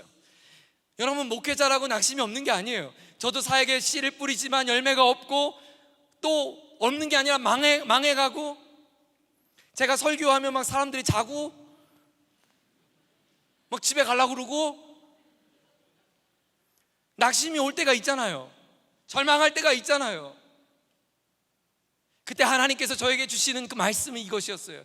세호야 네가 어찌하여 여기 있느냐. 내가 너를 위해 무엇을 위해 불렀느냐. 어찌하여 낙심의 현장에 주저하고 있었니? 네가 있어야 할 자리가 어디 있니? 네가 찾아야, 네가 만나야 할 그 하나님 어디 있니? 난 너를 여전히 바라보고 있잖아. 내가 너를 보살피고 있잖아. 너는 너의 인생에 분명히 찾아가야 할 그 사명의 자리를 너는 지키고 있니? 사랑하는 청년 여러분, 하나님은 치열한 인생의 문제 그 자리, 내 당신을 그곳에 보내셨어요. 그러나 하나님은 당신을 홀로 보내지 않으시고 여전히 하나님은 당신을 주목하고 계시며 하늘 보좌에서 우리를 위해 친히 간구하고 계시는 예수님이 계시다는 것을 믿으시길 바랍니다. 당신이 주저앉고 있을 때마다 주님 말씀하는 거예요. 사랑하는 딸아, 사랑하는 아들아, 내가 너를 그곳에 보냈단다. 하나님께서 엘리야에게 보여주신 불길의 현상이 아니어도 괜찮습니다. 지진 같은 역사는 일어나지 않을 수 있습니다. 그러나 나를 부르신 주님의 부르심, 내 인생을 존재케 하신 하나님의 그 음성, 하나님이 오늘 내 인생을 확인시켜 준 그 확인의 음성, 저는 그 음성이 이번 우리 수련회 가운데, 여러분 가운데 다시 심겨지기를 주의 이름으로 축원합니다. 시간마다 말씀이 여러분에게 그 음성을 들려주실 거예요. 집회 가운데 들려주실 거예요. 아침 기도 시간에 들려주실 거예요. 여러분이 산책하는 동안에 주님이 끊임없이 말씀해 주실 거예요. 하늘을 통하여 말씀하시고 바람을 통하여 말씀하시고 여러분의 코끝에 스쳐가는 그 하나님의 숨결을 통하여 주님은 여러분에게 다시 한번 확인시켜 주실 것입니다. 저는 이곳이 우리가 다시금 모세가 주님을 만났고 엘리야가 주님을 만났던 그 반석 틈, 그 굴이 되기를 주의 이름으로 축원합니다. 여러분, 우리의 인생의 회복은 어디 있는가? 하나님이 나를 향해 불러신 그 음성, 하나님이 나에게 환기시켜주는 그 메시지, 그것이 있을 때 우린 살 수 있는 거예요. 여러분, 여러분의 인생의 문제가 풀릴 때 살 수 있는 게 아니에요. 여러분, 저는 지난 2주 동안 제가 이번 8월 15일이었어요 8월 15일을 그리고 10월 달에 약속된 결혼이 파혼이 됐어요. 주례까지 약속하고 신혼여행 다 잡았는데 이틀 전에 한 커플은 파혼됐고 10월 달에 커플은 2개월 전에 파혼이 됐어요. 여러분, 내 인생에 그런 문제가 봉착할 수도 있어요. 이해할 수 없죠. 하나님의 축복의 가정이고 저 역시도 믿음의 형제 자매들이니까 축복하며 기도했고 함께 말씀을 준비했는데 파혼이 된 거예요. 누가 예상이라도 했겠어요? 누가 알았겠어요? 그런데 여러분, 인생의 쓰나미는 우리가 막을 수 없어요. 그런데 여러분, 할 수 있는 게 있어요. 뭔지 아세요? 당신의 인생에 찾아온 문제는 해결할 수 없지만 그 문제를 바라보는 당신의 반응은 당신이 할 수 있는 선택이에요.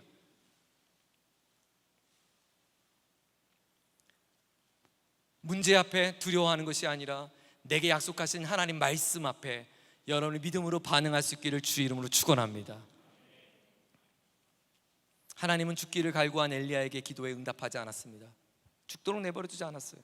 인생을 포기하는 엘리야를 포기하지 않도록 내버려두지 않았어요. 포기하도록 내버려두지 않았어요.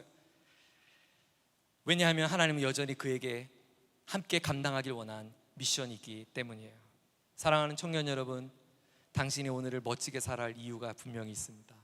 당신의 청년 때가 더 근사하게 살아야 할 이유가 있습니다. 하나님의 부르심, 하나님의 미션. 네, 아직 경기 끝나지 않았어요. 그것을 주님 앞에 완수할 때까지 우리 주님 의지하고 하나님 믿음의 여정을 함께 걸어갈 수 있는 저와 여러분 되기를 주의 이름으로 축원합니다. 부패에 상징되는 아합 왕, 죽기를 갈구한 엘리야. 오늘 본문의 주인공은 엘리야가 아니었어요. 오늘 본문의 주인공은 하나님이시죠. 처음부터 끝까지 엘리야의 숨결까지도 듣고 계신 하나님. 하나님은 엘리야의 절망 중에 찾아오시고 달려오시고 엘리야는 하나님 앞에 숨을 데가 없어요. 아니요, 하나님이 엘리야를 못 찾을 수가 없어요. 하나님은 엘리야를 만나주시고 그의 삶에 찾아와 손을 잡아주십니다. 하나님 오늘 그렇게 여러분의 인생에 손을 잡아주기를 원하고 계세요. 그래서 당신이 여기 있는 거예요. 그래서 당신이 오늘 여기에 올 수 있었어요.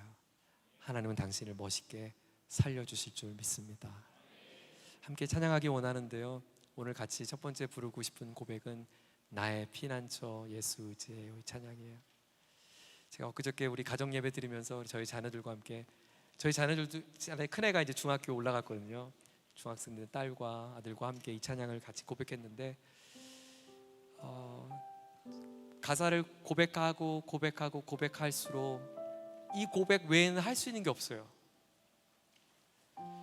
나를 불쌍히 여겨주십시오. 난 주님밖에 없습니다.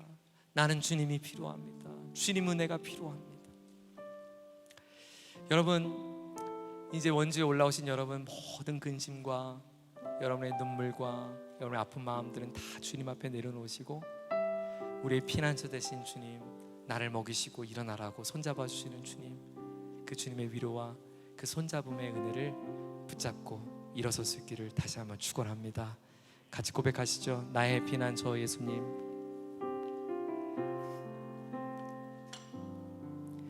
나의 피난처 예수 의지해요. 나의 피난처 예수님, 나의 피난처 예수 의지해요. 나의 가는 길에 거센 바람 몰아쳐와도 나의 피난처 예수 의지해요. 다시 한번 고백해 볼까요? 나의 피난처 대신 나의 피난처 예수 의지해요. 나의 피난처 되신 예수님, 나의 피난처 예수 의지해요. 나의 가는 길에 거센 바람 몰아쳐와도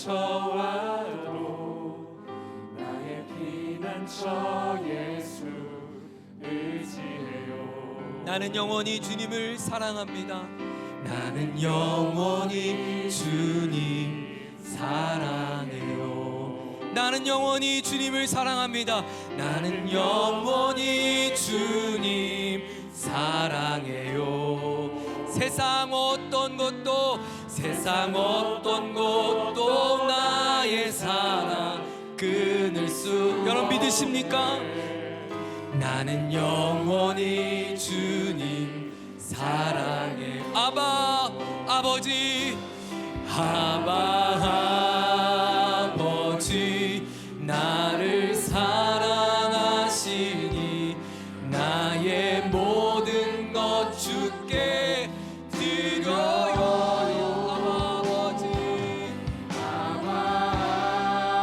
아버지 내가 여기 있으니 주님 영광. 우리 다시 한번 주님 앞에 두 손을 들고 고백합시다. 나의 아버지,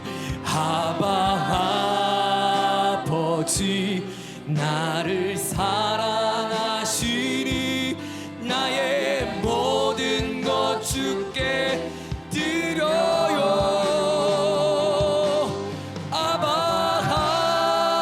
아버지 내가 여기 있으니 주님 영광 위하여 써주세요. 나의 아버지, 아버지 사랑하시니 나의 모든 것 주께 드려요.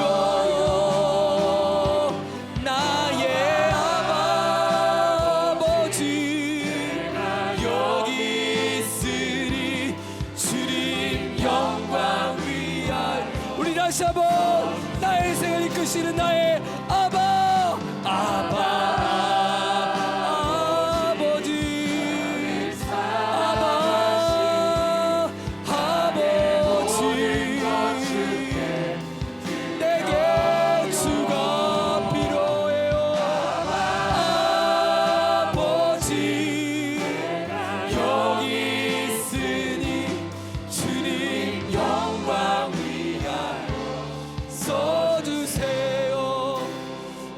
청년 여러분, 하나님은 여러분의 환난을 아십니다. 하나님은 여러분의 아픔을 아십니다. 여러분의 지침과 여러분의 죽고 싶은 마음을 아십니다. 잠 못 이룬 하얀 마음을 알고 계십니다. 기억하고 계십니다. 그래서 하나님 말씀하십니다. 내가 너를 어루만지기 원한다고. 아들아 내가 너에게 먹여주길 원한다고. 사랑하는 딸아 다시 일어나자고 주님 말씀해 주실 거예요. 여러분 하나님 앞에 안 아프다고 말하지 않아도 돼요. 아프다고 말해도 괜찮아요. 하나님 나는 너무 아파서 여기 왔어요. 하나님 내가 너무 힘들어서 왔어요. 내가 주님이 너무 필요해서 왔어요. 살고 싶어서 왔어요. 하나님 숨 쉬고 싶어서 왔어요. 하나님 내 가슴을 아시는 주님, 나의 눈물 아시는 주님, 오늘 이 밤에 우리를 불쌍히 여겨 주옵소서. 주여 나를 불쌍히 여겨 주옵소서. 우리 주여 세 번 부르짖으며 주 앞에 우리 아픔과 눈물을 고소하며 간구하며 기도합시다. 주여 주여 주여. 아버지 하나님 아버지, 하나님 아버지, 나의 아버지 하나님, 내가 너무나 아픕니다. 아버지 길을 잃었습니다. 아버지 마음의 중심을 잃었습니다. 아버지 내 마음이 무너져갑니다. 아버지 절망 가운데 있습니다. 땅 끝에 서 있는 기분입니다. 더 이상 갈 곳이 없습니다. 더 이상 물러날 것이 없습니다. 하루끼쯤 녹아도 내 몸을 고대 기댈 곳은 없습니다. 하나님의 위로가 필요하고 오늘 하나님 없이는 살 수 없고 하나님이 나를 숨쉬게 해주지 아니하면 숨 쉴 수 없음을 고백합니다. 아버지, 나의 부족함과 연약함과 나의 부끄러움을 인하여 하나님, 나의 죄악을 인하여 내가 넘어졌습니다. 하나님, 나의 인생의 문제 앞에 넘어졌습니다. 하나님, 절망 앞에 넘어졌습니다. 나의 연약함 앞에 넘어졌습니다. 나의 실수 많은 인생에 돌이킬 수 없을 것 같고, 하나님, 더 이상 너무나 멀리 온 것 같고, 하나님, 더 이상 내 힘으로 아무것도 바꿀 수 없습니다. 아버지, 아버지, 아버지, 살고 싶어서 왔습니다. 오늘 이 밤에 주의 은혜가 필요해서 왔습니다. 아버지, 나의 목마름의 마음을 채우실 주님, 나의 가난한 영혼을 일부시켜줄 주님, 나의 인생의 아픔을 치료하시는 주님, 내가 주님을 의뢰합니다. 내가 주님 앞에 섭니다. 하나님, 하나님, 하나님,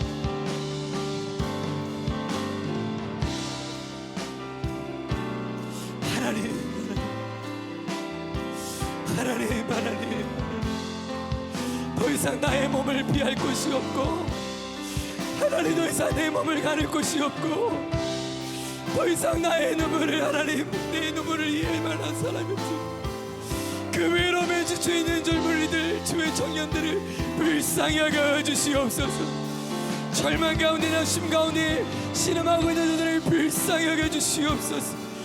아버지, 아버지, 아버지,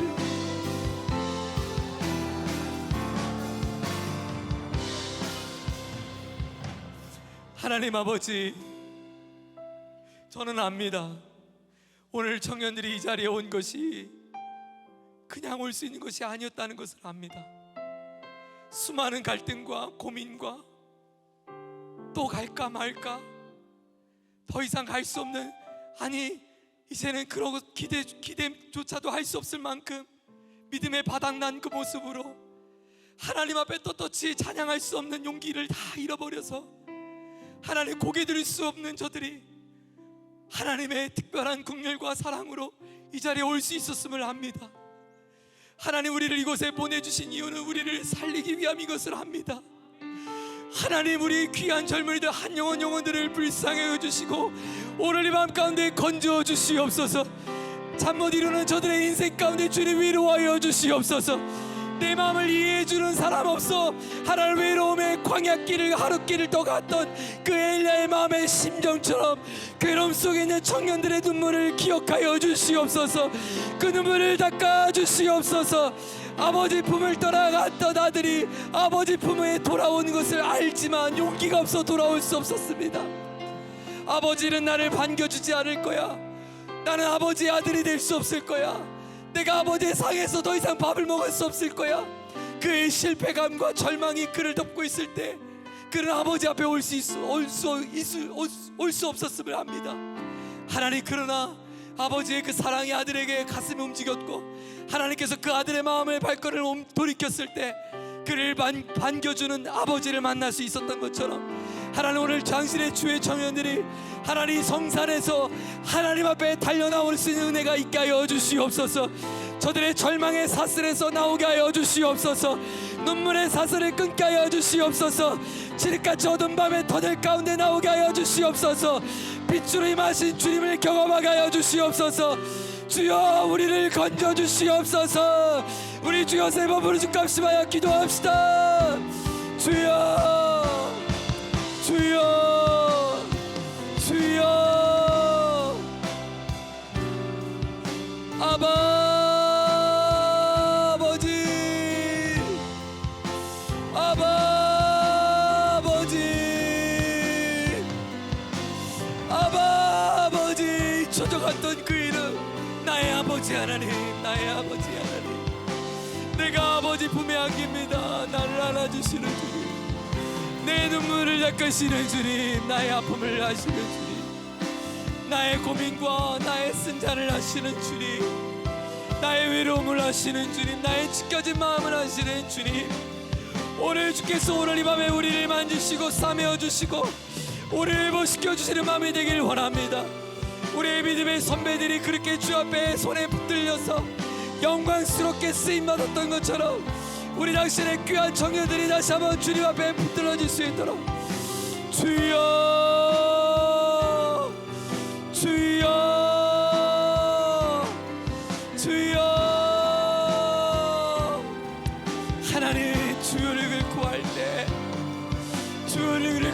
가운데 하나님 우리의 눈물을 닦으시고 우리의 마음을 품어주시옵소서.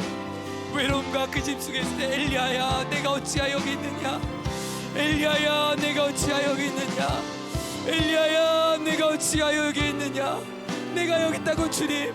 엘리야 앞에 엘리야를 주목하며 바라보시며 말을 걸어오시며 그를 안아주시고 그의 여기진 배를 채워주시며 그를 부어주신 주님, 아버지 우리의 사명의 자리로 우리를 불러주신 주님, 주여 우리의 명성의 청년들이 다시 한번 주의 영광스러운 부름 앞에 붙들어질 수 있도록 이 밤에 주의 권능을 임하여 주시옵소서. 저들의 인생을 사로잡아 주시고 저들의 삶을 변화시키신 하나님의 놀라운 권능이 오늘 이 밤까지 임하게 하여 주시옵소서.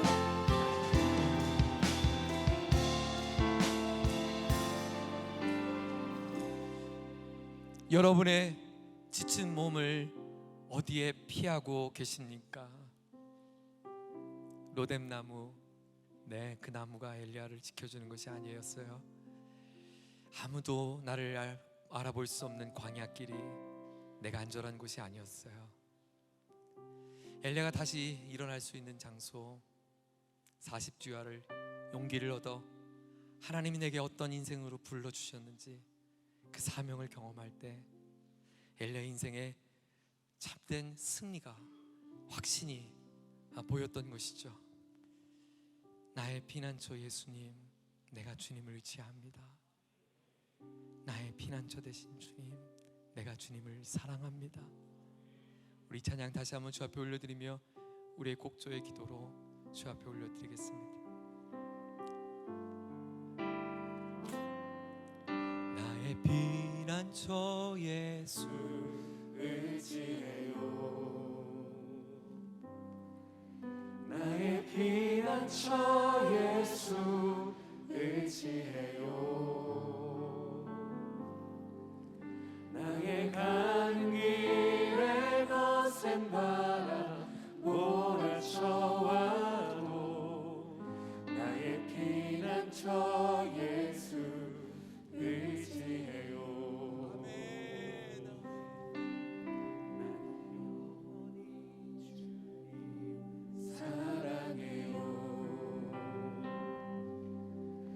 나는 영원히 주님 사랑해요.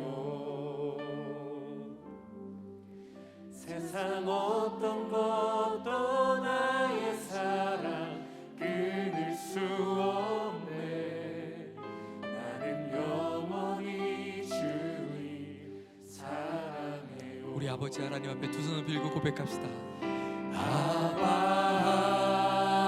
아버지 나를 사랑하시니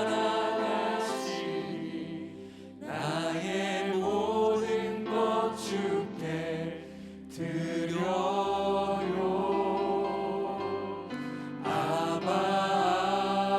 아버지 내가 여기 있으니 주님 영광 위하여 써주세요.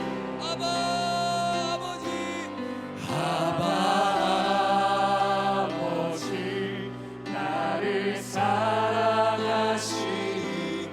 나의 모든 것 주께 드려요.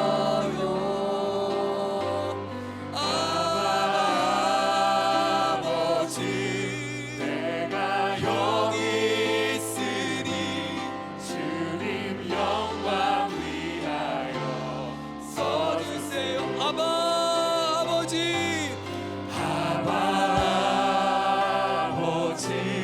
나를 사랑하시니 나의 모든 것 주께 드려요. 아버지 내가 여기 있으니 주님 영광 위하여 써주세요. 당신의 삶의 문제는 문제가 있다는 게 문제가 아니라 당신의 삶엔 문제를 넘어설 사명을 잃어버렸다는 게 문제입니다. 당신의 허덕임은 오늘 당신 앞에 큰 산이 닥쳐 있기 때문이 아니라, 당신이 건널 수 없는 풍랑을 만났기 때문이 아니라, 그 풍랑을 향하여 잠잠케 하실 그 주님, 그 주님의 부르심, 그 주님이 나와 함께하고 있다고 하는 확신, 그것이 잃어버렸기 때문입니다. 오늘 명성교회 청년들을 만나면서 여러분과 꼭 나누고 싶은 기도 제목이 있었습니다. 저는 여러분이 다시금 한국교회를 일으킬 수 있는 우리 믿음의 선배들이 여러분에게 주어진 거룩한 바통을 이어갈 수 있는 하나님의 거룩한 청년들이 되기를 도전합니다. 저는 우리 명성교회 청년들이 이 땅의 한반도 곳곳 구석구석마다 돌아다니며 예수 그리스도의 계절을 돌이켜 하며 한반도의 평화 통일을 위해 앞장서며 열방에 하나님의 나라를 세운 일에 그 깃발을 흔들 수 있는 거룩한 공동체가 되길 주의 이름으로 축원합니다. 우리가 서 있는 삶의 자리 속에 우리의 눈물을 닦아줄 그런 그 정도의 신앙이 아니라, 이 땅에 참혹한 폐허가 된 이 땅에 하나님이 이 시대의 거룩한 느헤미야가 되어서 하나님, 내가 이 땅에 무너진 성벽을 재건할 수 있는 하나님의 사람이 되길 원합니다. 시대의 역사를 움직일 수 있는 하나님의 역사의 주인공이 되길 원합니다. 내가 우리 가정을 다시 살리고, 우리 캠퍼스를 살리고, 우리 일터를 살리고, 우리 교회를 살리고, 우리 한반도를 살릴 수 있는 하나님의 거룩한 무리가 되게 하여 주시옵소서. 하나님, 우리에게 주의 거룩한 생기를 불어넣어 주시옵소서. 마른 뼈 같은 우리의 인생의 삶에 생기야 사방에서 불어와 살게 하라 주의 영으로 말씀하여 주셔서 우리가 위대한 하나님의 거룩한 바람을 느낄 수 있는 하나님의 거룩한 사람들 되게 하여 주시옵소서. 우리 시간 두 손을 들고 주 앞에 주여 가정에 부르짖으며 그 사명의 삶으로 우리를 인도해달라고 기도합시다. 주여, 주여, 주여. 하나님 아버지 감사합니다. 우리에게 거룩한 부담금을 주시니 감사합니다. 우리 명성 청년들을 통하여 하나님 거룩한 믿음의 행보가 이어가게 하여 주옵소서. 믿음의 도전이 이어가게 하여 주시옵소서. 선교 행렬이 이어가게 하여 주시옵소서. 하나님 말씀으로 사람을 살리는 역사를 일으키게 하여 주시옵소서. 주의 복음을 기쁨으로 선전하며 우리 삶의 예수 그리스도를 자랑할 수 있는 거룩한 이어감이 있게 하여 주시옵소서. 하나님 아버지, 우리 가정의 믿음의 유산을 일으키며 하나님, 우리의 캠퍼스의 기도 모임을 일으키며 우리 일터마다 신회를 일으키며 하나님 아버지, 내가 속한 삶의 자리 속에 나를 불러주신 하나님, 내 인생을 써주신 하나님, 내 삶을 사용하신 하나님, 위대한 하나님의 부르심 앞에 응답할 수 있는 우리 모두가 되게 하여 주시옵소서. 우리가 쓰임받게 하여 주시옵소서. 주님, 우리를 도와 일하여 주시옵소서. 위대한 하나님 나라의 역사의 주인공 삼아 주시옵소서. 모세를 사용하여 주신 것처럼, 아브라함을 선택하여 주신 것처럼, 야곱을 선택하여 주신 것처럼, 다니엘을 선택하여 주신 것처럼, 하나님 느헤미야를 통하여 무너진 성벽을 재건시켰던 것처럼, 호세아를 통하여 하나님 사용하셨던 것처럼, 예레미야의 눈물을 사용하셨던 것처럼, 위대한 사사들을 사용하셨던 것처럼, 무명의 사단을 사용하신 것처럼, 주여, 우리의 삶이 쓰임받게 하여 주시옵소서. 붙들려지게 하여 주시옵소서.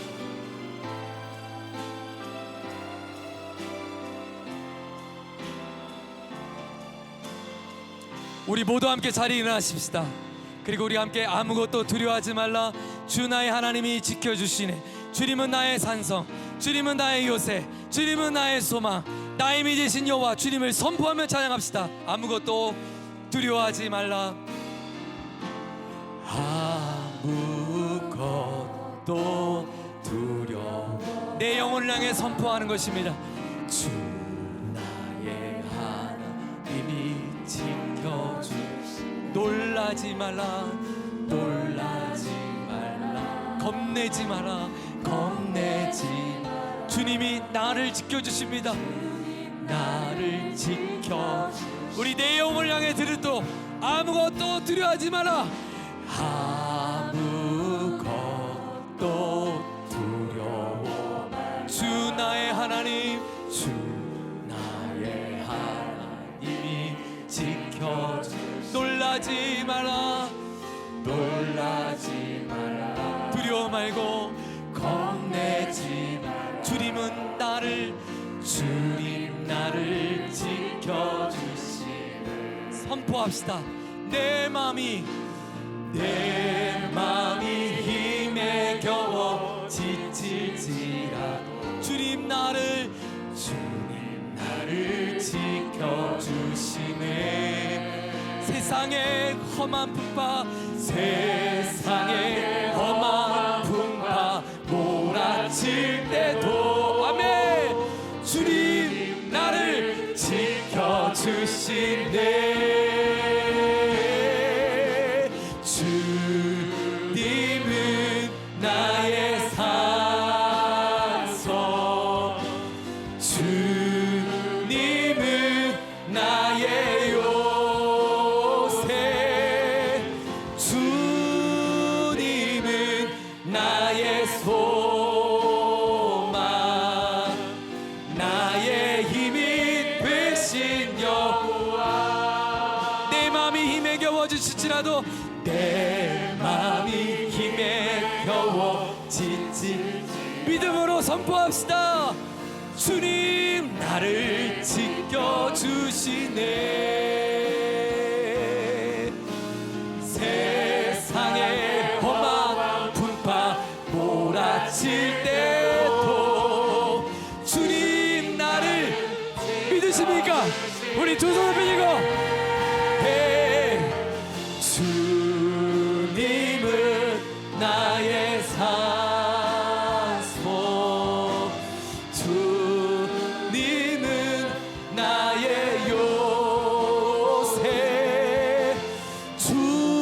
주님은 나의 소망,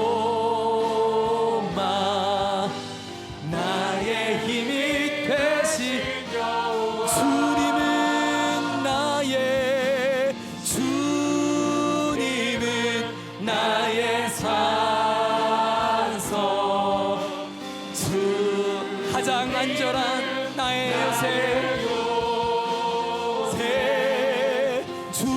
주님은 나의 소망, 아멘.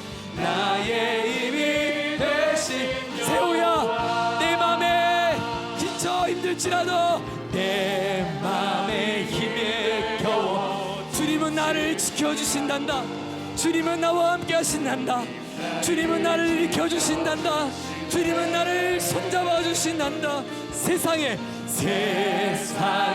험한 풍파 몰아칠 때도 주님 나를 지켜주시네.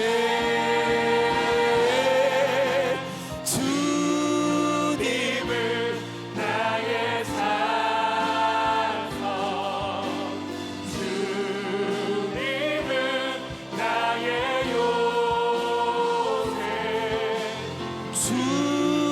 주님은 나의 소망, 나의 힘이 되신 여호와. 주님은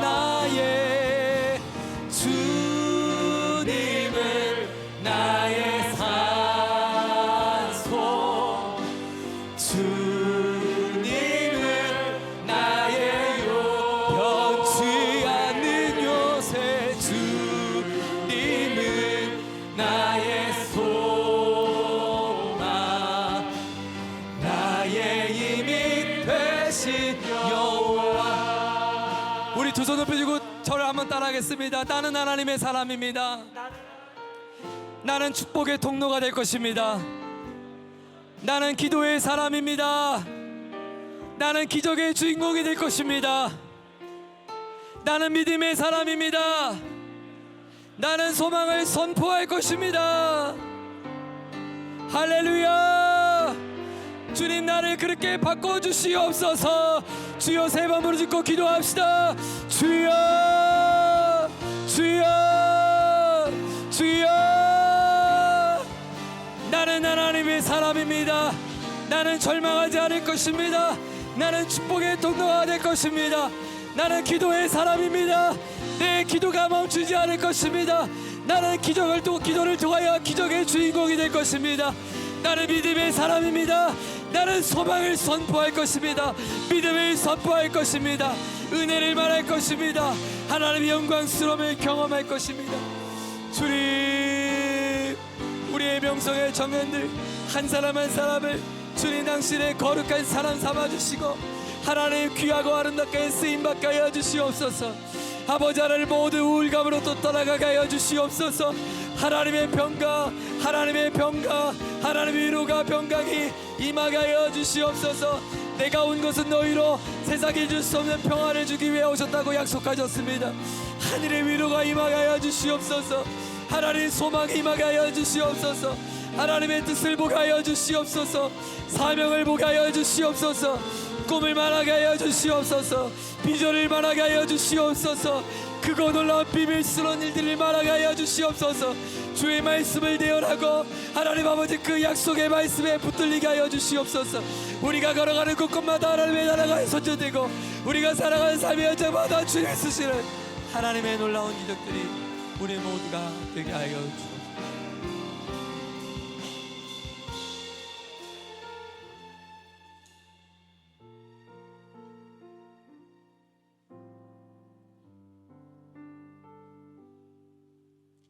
하나님 아버지,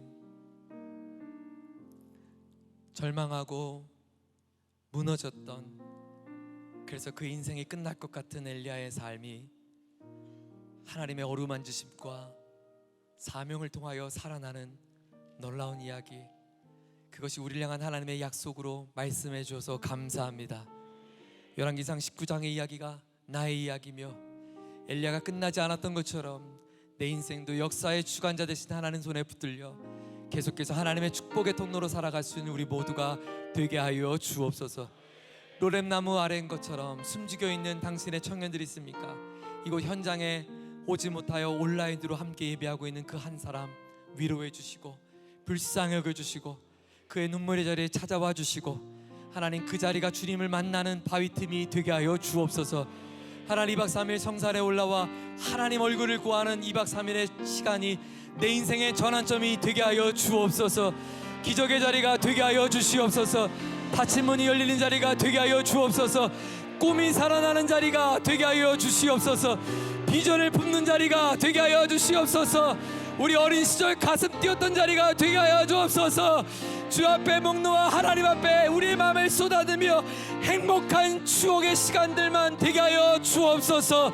우리의 슬픔이 떠나가게 하여 주옵소서. 기쁨이 임할지어다. 은혜로 충만하게 하여 주옵소서. 기도가 터지지 못했던 자들에게 기도가 터지게 하여 주옵소서. 밤잠을 이루지 못한 청년들에게 단잠을 주시옵소서. 답답한 청년들의 마음을 위로하여 주시옵소서. 눈물 흘리는 청년들의 눈물을 닦아 주시옵소서.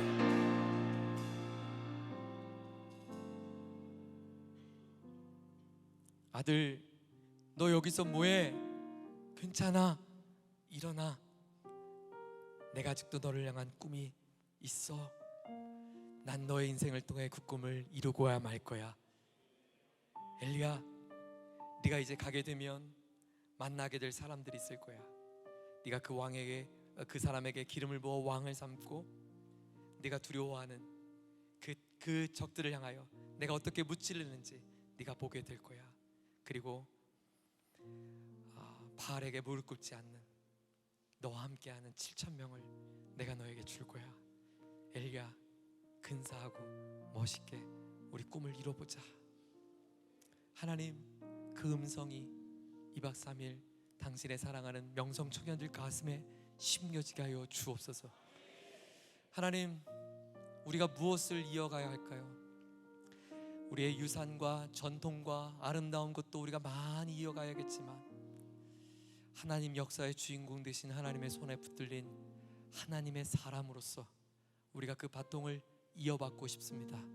다시금 명성 청년들을 통하여 조국교회가 살아나고 하나님 열방의 주의 나라가 속히 임하는 하나님 그 대열의 선봉이 될 수 있도록 하나님 저들을 축복하여 주옵소서. 저들을 통하여 영광이 되어 주시옵소서. 우리를 통한 하나님의 나라가 임하게 하여 주옵소서. 그 모든 일을 이루실 존귀하신 예수님의 이름으로 기도드립니다. 아멘. 우리 하나님께 감사와 찬양의 박수. 이 모든 일을 신실하게 이루시며 내 삶에 역사하실 좋으신 하나님, 나의 삶의 산성의 요새신 우리 그곳 오신 앞에 감사와 찬양의 박수 올려드립시다. 할렐루야.